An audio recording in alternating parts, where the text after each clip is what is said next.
Hello, my YouTube family. I welcome you all to your very own channel, Next Gen Teachers. आज का हमारा question है factor affecting learning और explain the concept of maturation as a factor influencing learning. तो learning क्या होती है और कैसे होती है ये हमने पिछली वीडियो में देखा। इस वीडियो में हम ये सीखेंगे कि लर्निंग को क्या क्या चीज़ें अफेक्ट करती हैं। So factors affecting learning is influenced by various factors which can be broadly classified as follows. तो फर्स्ट है लर्नर रिलेटेड फैक्टर्स। तो जो लर्नर है उससे रिलेटेड फैक्टर्स कौन से हैं जो उसे अफेक्ट करते हैं लर्निंग के समय। Intelligence, higher intelligence generally helps in faster learning. तो अगर लर्नर इंटेलिजेंट होगा तो उसकी लर्निंग भी जो है वो फास्टर होगी। Motivation, interest and willingness to learn improve learning outcomes.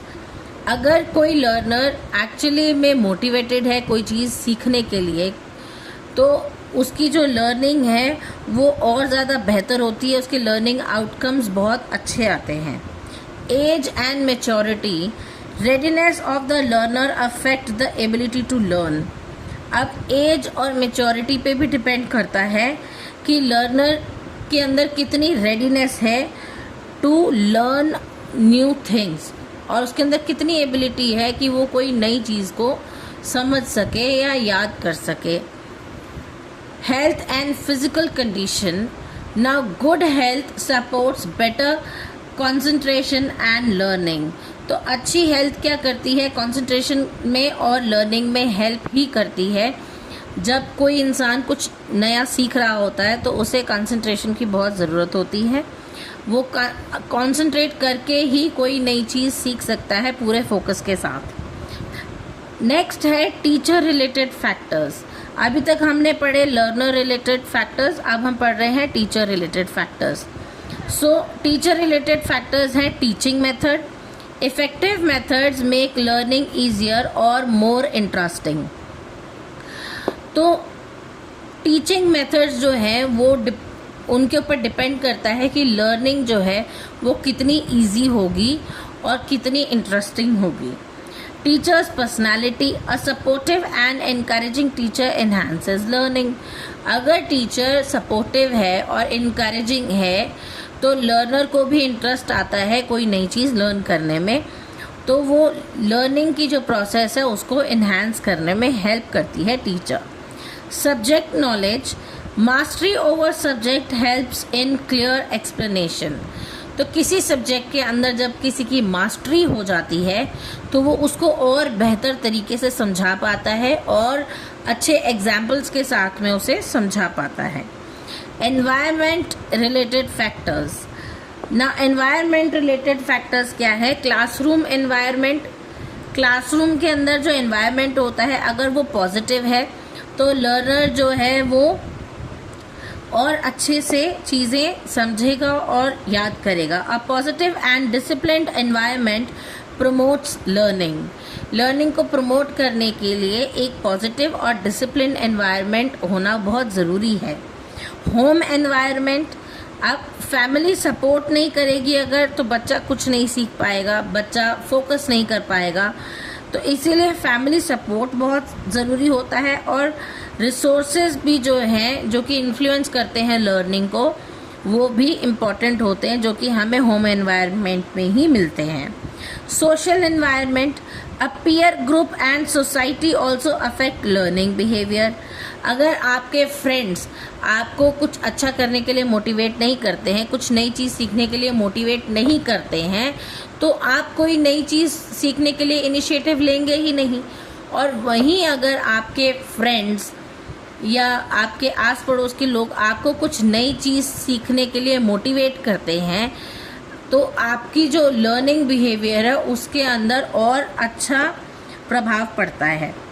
Learning material and method, use of appropriate teaching aids, ICT tools and well organized content improves learning.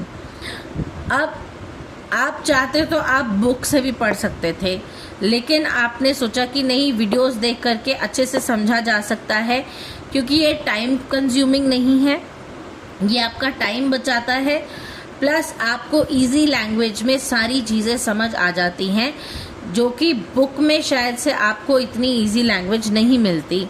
तो ये भी क्या है, एक मटेरियल और एक रिसोर्स है आपके लिए, आईसीटी टूल है कि आपको वेल ऑर्गेनाइज्ड कंटेंट भी मिल गया और आपकी लर्निंग जो है इससे इम्प्रूव भी हो गई, आप और बेहतर तरीके से इस चीज़ को, इस टॉपिक को समझ पाए। तो इसे कहते हैं हम learning material and method. Next है concept of maturation as factor influencing learning. Now meaning of maturation क्या होता है? मैच्योरेशन क्या होता है? नेचुरल ग्रोथ और development of the body and mind, इसे हम कहते हैं मैच्योरेशन। जब इंसान की बुद्धि और शरीर दोनों चीज़ें बहुत अच्छे स्तर तक विकसित हो जाती हैं, उसे हम कहते हैं maturation, which enables an individual to perform certain tasks. It is a biological process that occurs with age and is independent of practice or training. तो मैच्योरेशन जो है एक बायोलॉजिकल प्रोसेस है जो कि एज के साथ में होती है। Role of maturation in learning. अब मैच्योरेशन का लर्निंग से क्या मतलब? मैच्योरेशन की वजह से रेडीनेस आती है लर्नर में, readiness for learning. A learner can acquire certain skills only when they reach the required level of maturity. कई बार जैसे कोई चीज़, बच्चे कोई क्वेश्चन पूछते हैं या फिर कोई आपसे छोटा जो है एज में, वो आपसे कोई बात पूछता है तो आप कहते हो कि ये तुम्हारे बस की बात नहीं है समझना, या फिर ये बच्चों की बात नहीं है, अभी तुम्हें ये चीज़ समझ में नहीं आएगी। तो कहने का मतलब आप उस इंसान को या उस बच्चे को मैच्योर नहीं समझते, या फिर अभी उनकी एज के अकॉर्डिंगली उनके अंदर मैच्योरिटी नहीं आई है। जब उनके अंदर वो मैच्योरिटी आ जाएगी तब वो ये सारी चीज़ों के जवाब भी सुन सकेंगे और समझ भी सकेंगे। So limits of learning. Uh maturation set limits to what and how much a person can learn at a particular stage. अब मैच्योरेशन के साथ में क्या है कि मैच्योरेशन जब होती है तब वो एक लिमिट भी सेट करती है कि कितनी उम्र तक और कब तक और कितना ज्ञान जो है एक समय तक कोई इंसान ले सकता है। Sequence of learning. Learning follows a definite order based on developmental stages.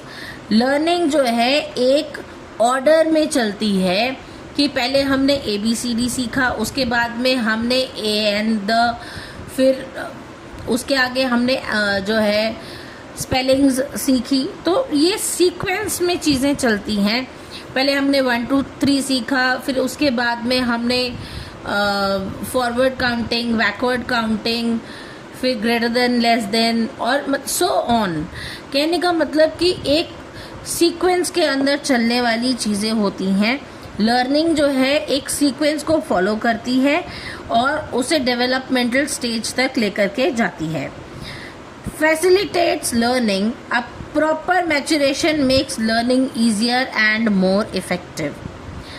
अगर कोई इंसान मैच्योर होगा तो वो चीज़ों को जल्दी समझेगा, किसी भी नई टेक्निक को जल्दी सीख पाएगा, वो उसके लिए इजी भी हो जाएगी और मोर इफेक्टिव भी हो जाएगी।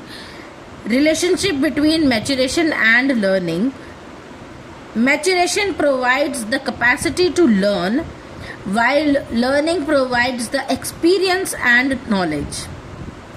मैच्योरेशन जो है एक कैपेसिटी देती है कि इतनी टाइम में कोई इंसान इस हद तक सीख सकता है, तो कैपेसिटी टू लर्न देती है। और लर्निंग जो है वो क्या देती है? नॉलेज और एक्सपीरियंस देती है किसी भी नई चीज़ का। Both are interdependent. Without maturation, learning may not occur effectively, and without learning, development remains incomplete. तो मैच्योरेशन की वजह से लर्निंग जो है वो बेहतर होती है, इफ़ेक्टिव होती है, और लर्निंग की वजह से डेवलपमेंट अच्छे से होती है। इसका कंक्लूजन है, learning is influenced by multiple factors among which maturation plays a crucial role. It ensures readiness and proper development, making learning meaningful and effective.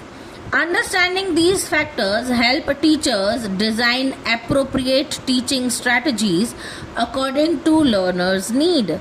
अब लर्निंग जो है वो सबसे ज़्यादा बहुत सारे मल्टीपल फैक्टर्स से जो है अफेक्ट होती है।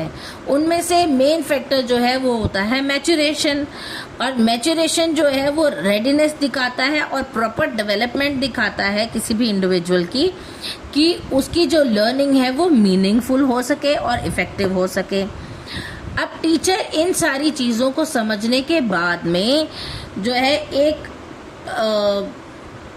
टीचिंग का जो कॉन्सेप्ट है उसको अप्रोप्रिएट तरीके से, टीचिंग की जो स्ट्रैटेजीज हैं अप्रोप्रिएट तरीके से उसको डिज़ाइन करती है, ताकि लर्नर की जो नीड्स हैं वो फुलफिल हो सकें।